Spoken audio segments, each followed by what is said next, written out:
जय माता रानी भक्तों, आप सभी का स्वागत है आपके अपने चैनल पर संदीप भक्ति ज्ञान गंगा में। भक्तों, आप सभी को सोमवती अमावस्या की ढेरों शुभकामनाएं।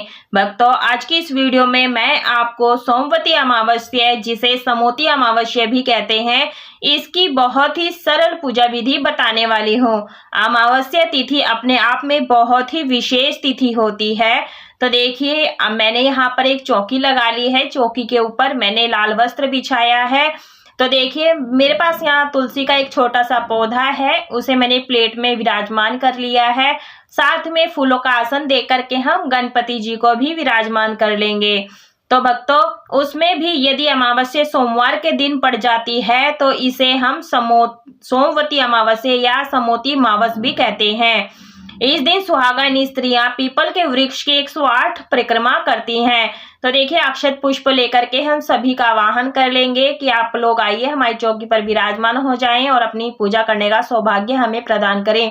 ऐसी प्रार्थना करते बोलते हुए हमें अक्षत पुष्प छोड़ना होता है। उसके बाद में जल, गंगा जल से हम यहाँ पर शुद्धिकरण कर देंगे। भक्तों, यदि किसी से आपके पास पीपल वृक्ष के पास नहीं जाते हैं किसी कारणवश, तो आप घर पर रह करके भी बहुत सरल विधि से यह पूजन कर सकते हैं। यदि हम किसी भी देव वृक्ष का पूजन करते हैं, सबसे पहले हम उसे जल से सींचते हैं। तो हम यहाँ पर जल से सींच देंगे। तो देखिए भक्तों, हमारा पौधा जो तुलसी का है छोटा है, तो मैंने थोड़ा ही जल चढ़ाया है। तो देखिए, हमने गणपति जी को जनेऊ अर्पित कर दिया है। इत्र लगा करके वस्त्र रूपी कलावा समी को समर्पित कर देंगे। तो भक्तों, वही विधि आज की वीडियो में बताने वाली हूँ। सोमवती अमावस्या का पूजन सुबह सुबह किया जाता है और यह पूजन जब तक करते हैं तब तक कुछ खाया पिया नहीं जाता। पहले पूजन किया जाता है, परिक्रमा की जाती है, उसके बाद ही कुछ ग्रहण किया जाता है। तो देखिए, हम गणपति जी को चंदन रोली से टीका कर देंगे। तुलसी मैया को भी हम यहाँ पर टीका कर देंगे। अगर आपके यहाँ पर पूरे दिन व्रत होता है तो पूरे दिन का भी आप व्रत कर सकते हैं, लेकिन परिक्रमा देने के बाद में आप शुद्ध सात्विक रह करके भोजन कर सकते हैं। उसके बाद में व्रत संपूर्ण हो जाता है।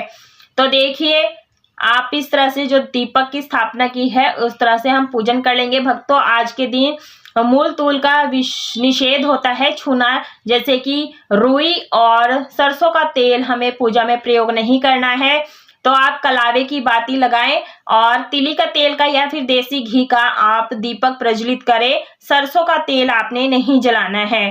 तो देखिए, सुबह सवेरे स्नान आदि से शुद्ध होकर के इस प्रकार से जो आपकी तुलसी मैया है ना, आप उसको अच्छी प्रकार से स्नान आदि करा दें। उसके बाद में आप इनकी स्थापना करें।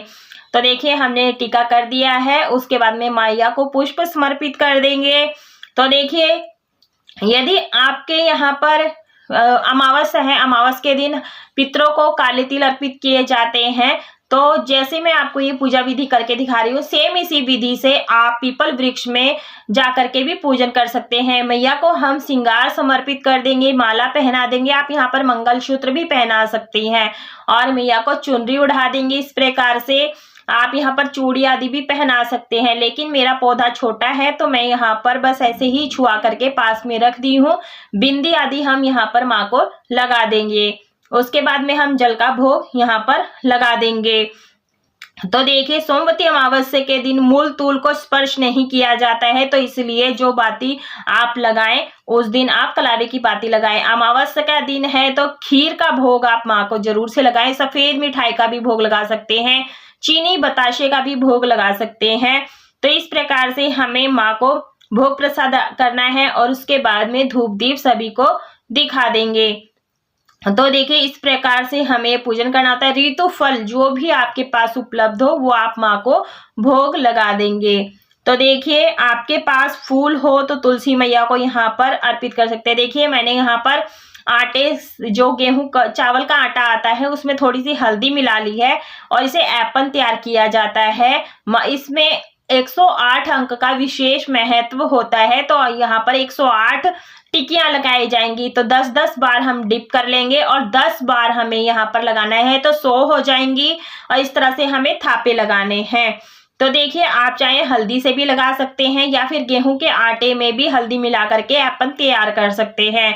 तो इस प्रकार से हमें लगाना है और इस प्रकार से देखिए 4 बार हम डिप करेंगे तो 8 हो जाएगा, तो हमारा 108 जो टिकियां हैं वो पूरी हो जाएंगी। तो इसमें सोमवती अमावस्या के दिन 108 अंक का विशेष महत्व होता है। तो देखिए मैंने चारों उंगली को डिप कर ली है, अब हम यहाँ पर लगा देंगे तो ये 108 अंक हो जाएंगी, 108 टिकियां हो जाएंगी।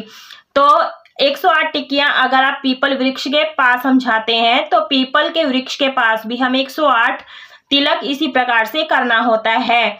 तो देखिए हम हाथ में अक्षत और पुष्प लेकर के सीधे हाथ में सोमवती यानी सोमा धोबन की कथा या कहानी को पढ़ेंगे। कथा किस प्रकार से होती है इसका वीडियो मेरे चैनल पर आ चुका है, आप जरूर से उस कथा को सुनेगा, तभी आपका व्रत संपूर्ण माना जाएगा। उसका लिंक मैं आपको डिस्क्रिप्शन में दे दूंगी, आप वहां से कथा भी सुन लीजिएगा हमारे चैनल से। सुनने के बाद में अक्षत और पुष्प हम यहाँ पर माँ के चरणों में छोड़ देंगे, भूल चूक गलती क्षमा मांग लेंगे। भक्तों आज के दिन सोमा धोबन का भी पूजन किया जाता है, तो उनका आप ध्यान अवश्य कर लें। चाहे तो किसी पान के पत्ते के ऊपर सोमा धोबन का चित्र बना सकते हैं, हल्दी से या फिर चंदन से भी बना सकते हैं। उसके बाद में हम यहाँ पर बैठ के ही यहाँ पर मैं जो कच्चा सूत है यहाँ पर 3 धागा लपेट दूंगी। जो धागा बच जाता है इसी तरह से हमें पेड़ में अटका करके आना होता है। तो देखिए उनका भी पूजन यहीं पर कर सकते हैं। तो देखिए हमें फेरी लगानी है, मैंने यहाँ पर एक मखाना लिया है, गिन करके ले लें 108। तो जो भी हमें सामग्री लेनी होती है वो हमें दान करनी होती है। तो मैंने एक पात्र ले लिया है, इसमें हम फेरी डालते हुए रखेंगे और अपना सिंदूर आप माँ को जरूर से समर्पित करें, क्योंकि हमें माँ से सुहाग भी लेना होता है। तो हम एक एक परिक्रमा फटाफट से हम लगा लेते हैं। मैं आपको स्पीड अप करके दिखा रही हूँ, तो आप जरूर से देख लीजिएगा किस तरह से हमें परिक्रमा करने हैं। बार बार माँ के चरण छूने हैं इस प्रकार से। तो देखिए सोमवती अमावस्या की पूजा में सबसे मुख्य होता है वो होता है परिक्रमा देना। तो देखिए आप खाली पात्र रख के उसमें परिक्रमा लगाएं। तो देखिए इस प्रकार से हम यहाँ पर, यदि आप गर्भवती हैं या आपका शरीर स्वास्थ्य ठीक नहीं है तो आप 108 की जगह आप 8 परिक्रमा भी कर सकते हैं। परिक्रमा आप जरूर से लगाएं, बहुत ही शुभ रहता है। जो ये व्रत होता है सुहागन स्त्रियां अपने पति की लंबी आयु के लिए, अच्छे स्वास्थ्य के लिए ये व्रत रखती हैं, अखंड सौभाग्य की प्राप्ति के लिए भी करती हैं। तो इसके बाद में आप यहाँ पर धूप दीप से आरती कर देंगे। तो आप चाहे 21, 51 जितनी चाहे उतनी परिक्रमा लगा सकते हैं। हरि विष्णु यदि साक्षात पीपल वृक्ष है तो तुलसी मैया भी उन्हें अत्यधिक प्रिय है। तो आप घर पर भी पीपल वृक्ष का पूजन नहीं कर पा रहे हैं तो आप तुलसी का भी पूजन इस दिन कर सकते हैं, परिक्रमा कर सकते हैं, वही पुण्य फल आपको प्राप्त होगा। घर पर रह करके सोमवती अमावस्या के दिन ऐसे ही तुलसी मैया का पूजन करें, सिंदूर दान करें और दक्षिणा अपने सामर्थ्य के अनुसार से जरूर से भेंट करें। तो जो भी आपकी श्रद्धा हो आप उस तरह से चढ़ा दें। तो देखिए क्षमा प्रार्थना जरूर से मांग ले, पूजा में रही भूल चूक गलती के लिए थोड़ा सा जल ले लेंगे, सभी चीजों को मिनस देंगे। मिनसने से ये होता है जो भोग प्रसाद होता है वो आप माता ग्रहण कर लेती हैं। क्षमा प्रार्थना मांग लेंगे। जो सुहाग की सामग्री है आज के दिन ज्यादा से ज्यादा सुहाग दान करना चाहिए और जिस आसन पर आप बैठकर पूजन किए हैं उसमें थोड़ा सा जल छिड़क करके अपने मस्तक पर लगा लें, इससे हमारा जो पूजा है पूर्ण हो जाता है। और जो भोग प्रसाद है 15 मिनट के बाद में आप परिवारजन में बांट करके ग्रहण कर सकते हैं। और मखाना जो हमने निकाला है वो हमें दान कर देना है दक्षिणा सहित किसी मंदिर आदि में। तो देखिए इसी प्रकार से हमें यह पूजन करना है। पूजा की वीडियो पसंद आई तो वीडियो को लाइक शेयर सब्सक्राइब जरूर से कीजिएगा। कमेंट बॉक्स में जय माता जी अवश्य